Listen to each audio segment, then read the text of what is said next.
Om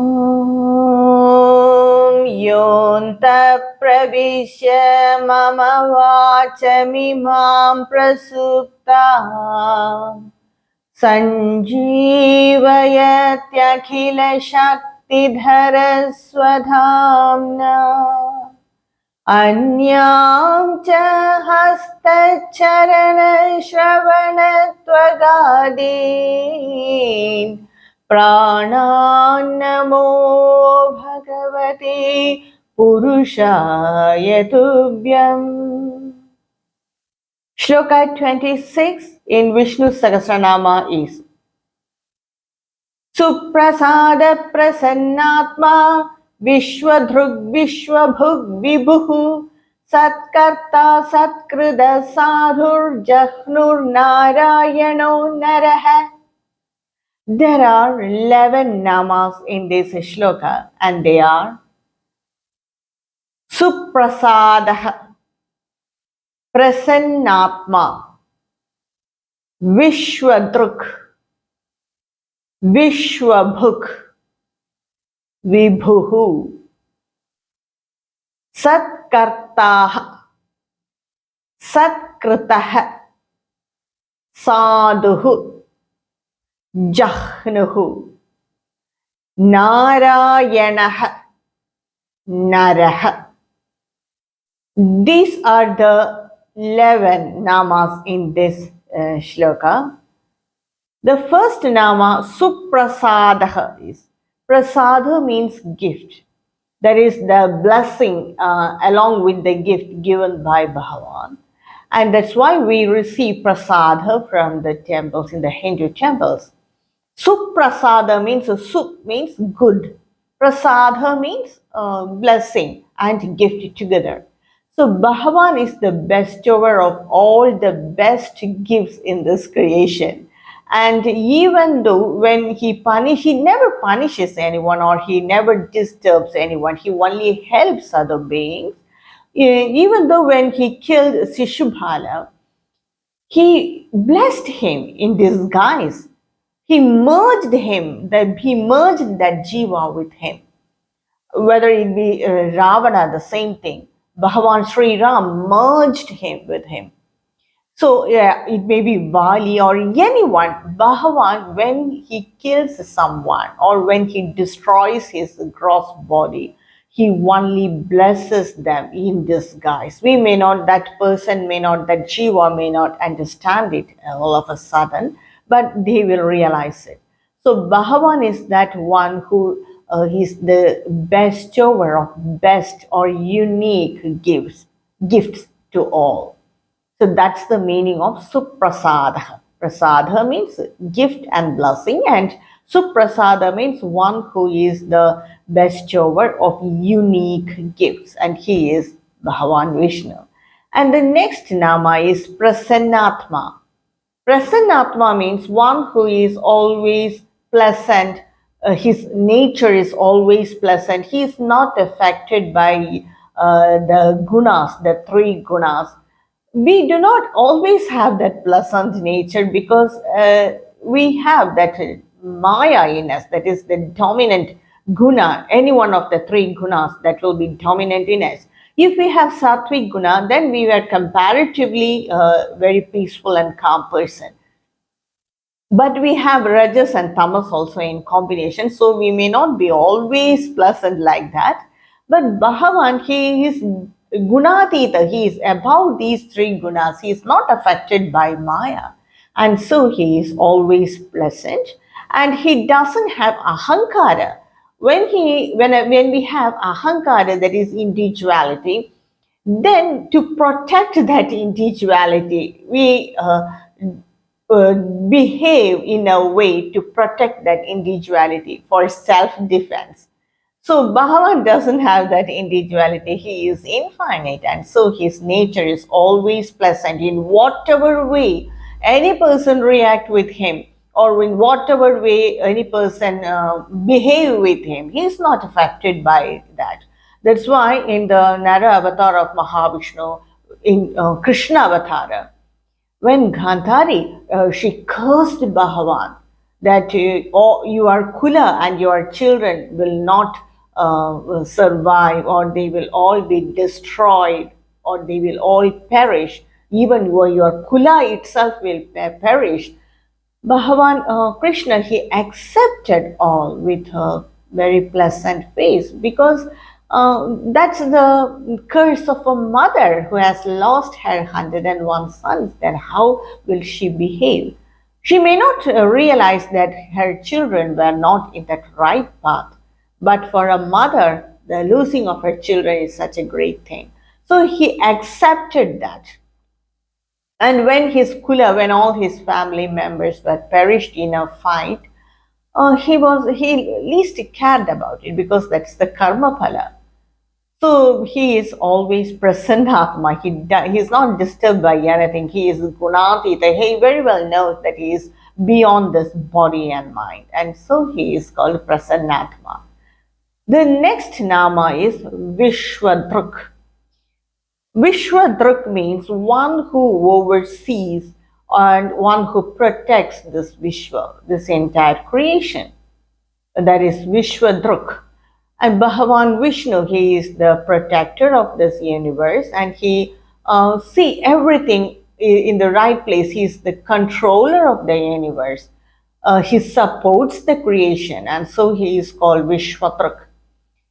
This creation cannot exist without Bhagavan. And in Bhagavad Gita, Bhagavan Krishna says that all the jivas are based on Maya, and the Maya is based on Bhagavan, on me, he will say. And that's the real meaning of Vishwadruk. The next nama is Vishwabhuk. Bhuk means one who enjoys. Bhagavan Vishnu, he pervades this creation, and as Antaratma, he enjoys this creation, and he is called Vishwabhuk. The other meaning of bhuk is to swallow. So another interpretation is during the time of Pralaya, Bhagavan Vishnu, he swallows this creation into him, and he keeps it safe with him. This entire creation merges in him. He swallows that. He swallows this creation, means he merges this creation in him, and so he is called Vishwabhuk. The next nama is Vibhuhu. It's a very familiar nama. As Antaratma, he pervades this creation, the whole of this creation. He is all pervading. In the unmanifest state, that is during Pralaya, the whole creation is merged in him. And by in that time also, he is all pervading. And in the manifested world, manifested creation, he is present there in all beings as Antaratma. So he is all pervading in both the states of the Jagat, as in the unmanifested form and in the manifested form. And so he is called Vibhuhu. The next nama is Satkartaha.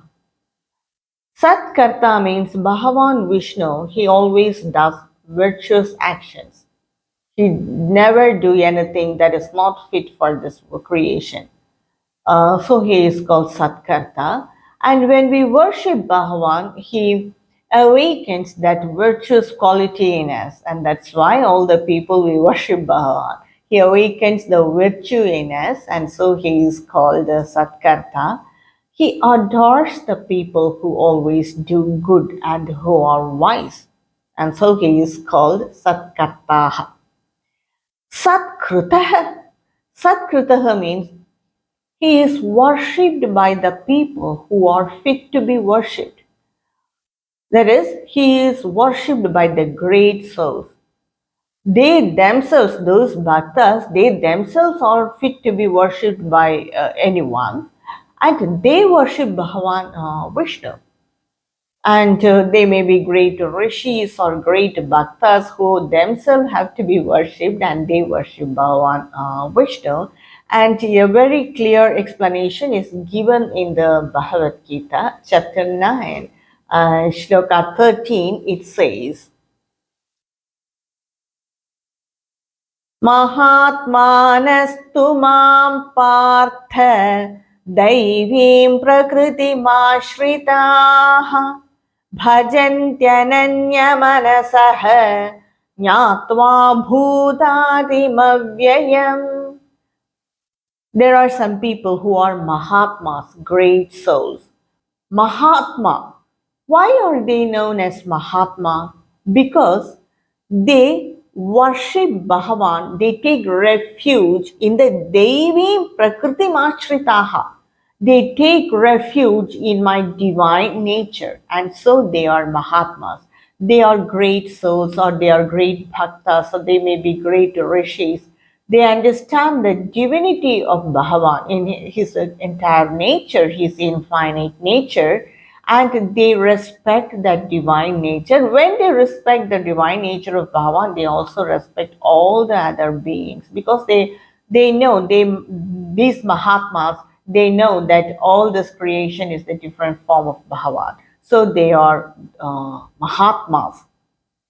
Prakritim ashritaha bhajantya ananya manasa. They worship me always without undivided mind. That is, without losing concentration in anything else, or single-minded, complete concentration. With complete concentration, they worship me. Bhajanti ananya manasa, without any separation of mind or without divided mind. They worship me alone. They worship me.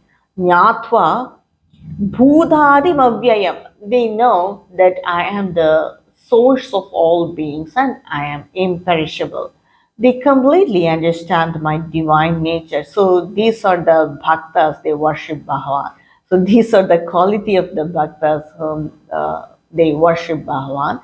And so Satkrita, that's the right meaning of the nama Satkritaha. Bhagavan Vishnu, he is worshipped by the great Mahatmas who understand his divine nature, and they are great souls, or they are great rishis.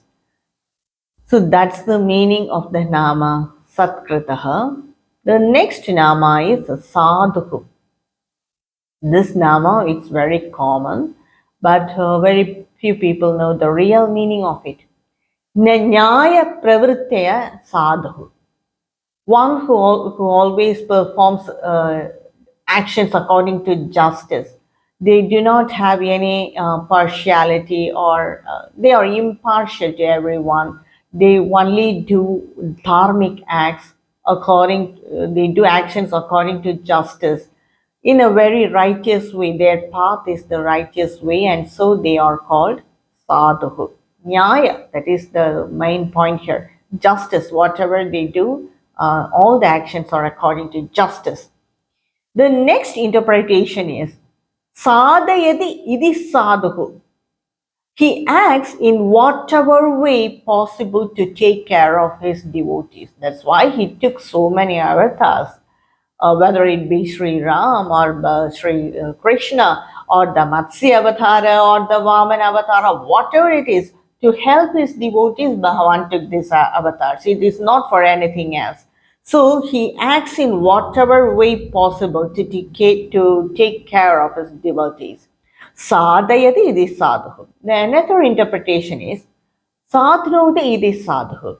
That is, depending on the desires of his devotees, he makes it possible to achieve their goals. He lifts us to our capacity, to the maximum of our capacity. Bhagavan doesn't give anything so easily. When we approach him or when we connect with him, he just lifts our capacity to the maximum. Only then we will realize that so much talent or capacity we have.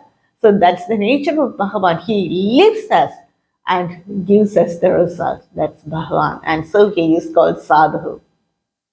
The next nama is Jahnahu. Jahnahu means concealing, hiding, removing. All this is secret, that is hidden, that is Jahna.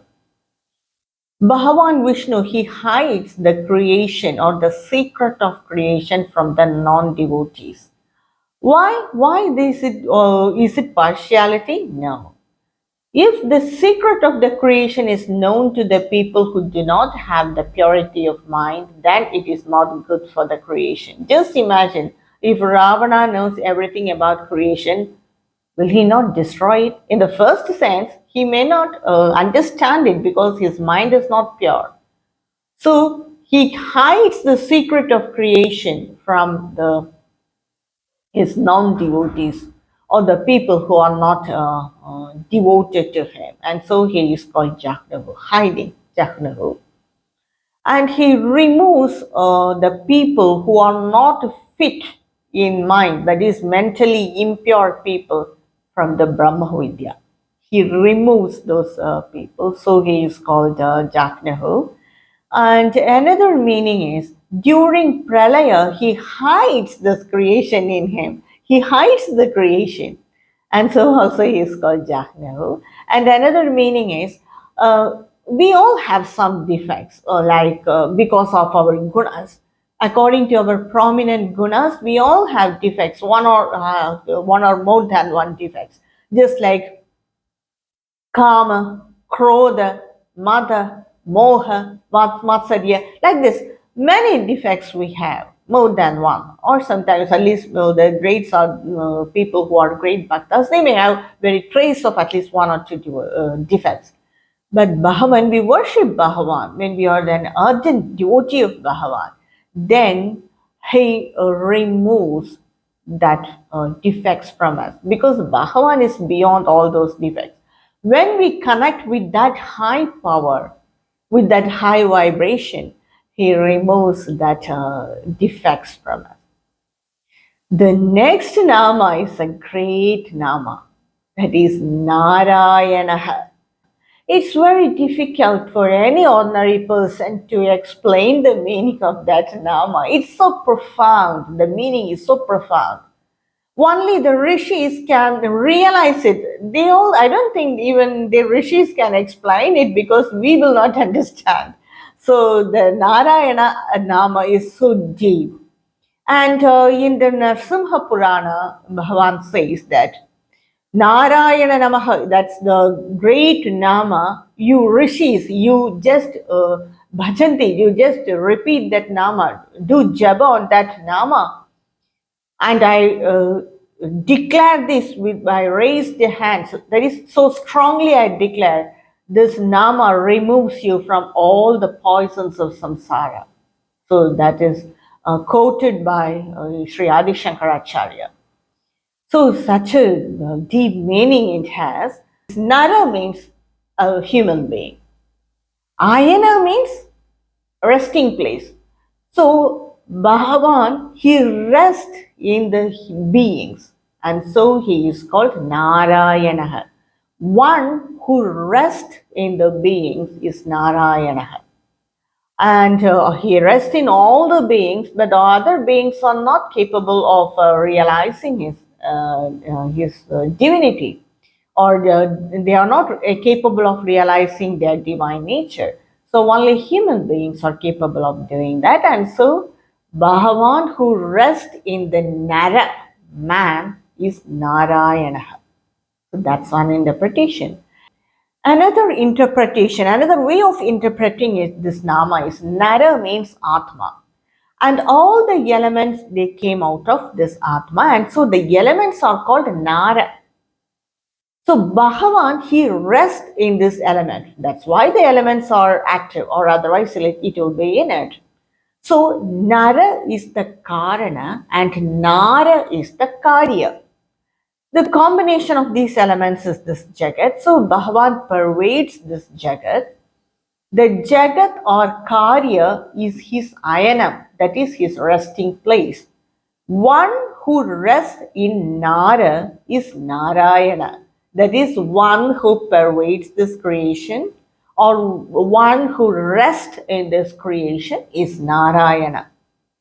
One who rests in Nara is Narayana. Nara who pervades the Nara is Narayana. It's another way of interpreting it. Another way of explaining this is the Karana that pervades the Karya. So these are all core by the philosophical meaning. And this explanation is given in the Narayana Upanishad in section 13, mantra 5. It explains that यच्च किञ्चिज्जगत्यस्मिन् दृश्यते श्रूयतेऽपि वा अन्तर्बहिश्च तत्सर्वं व्याप्य नारायणस्थितः.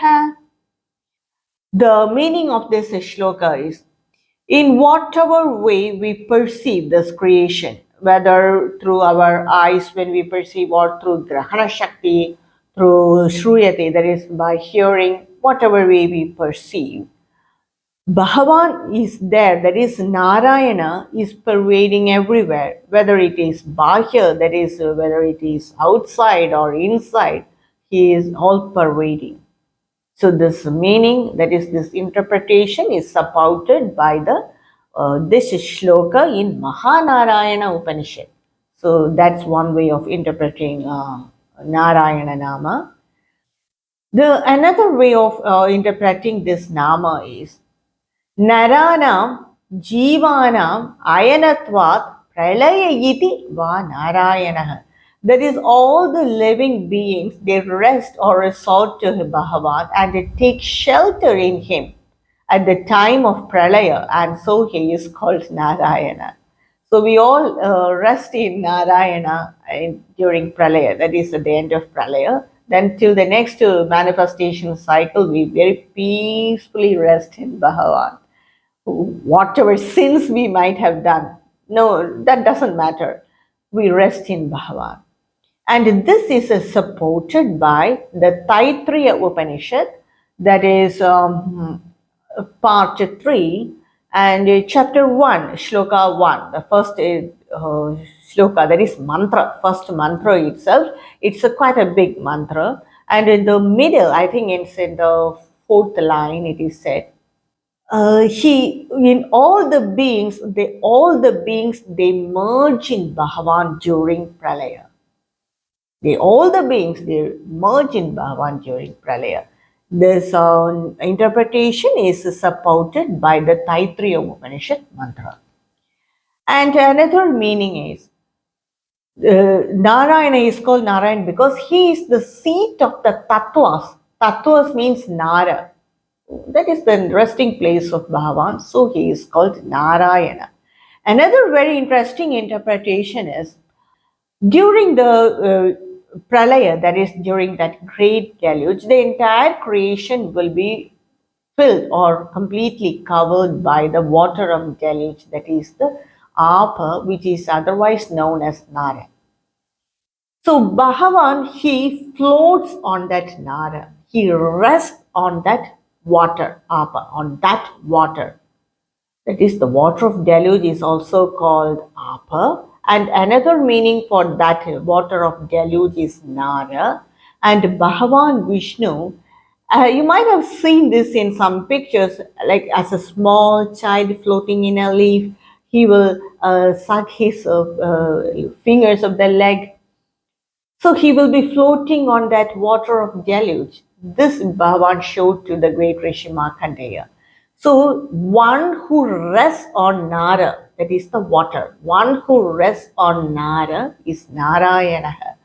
So that which implies that the next creation begins from Bhagavan.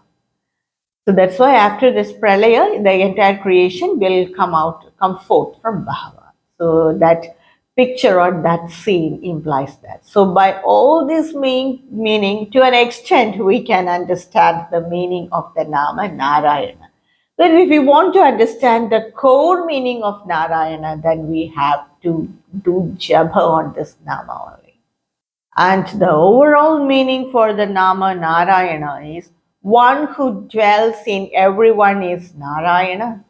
The one in whom everyone dwells is Narayana.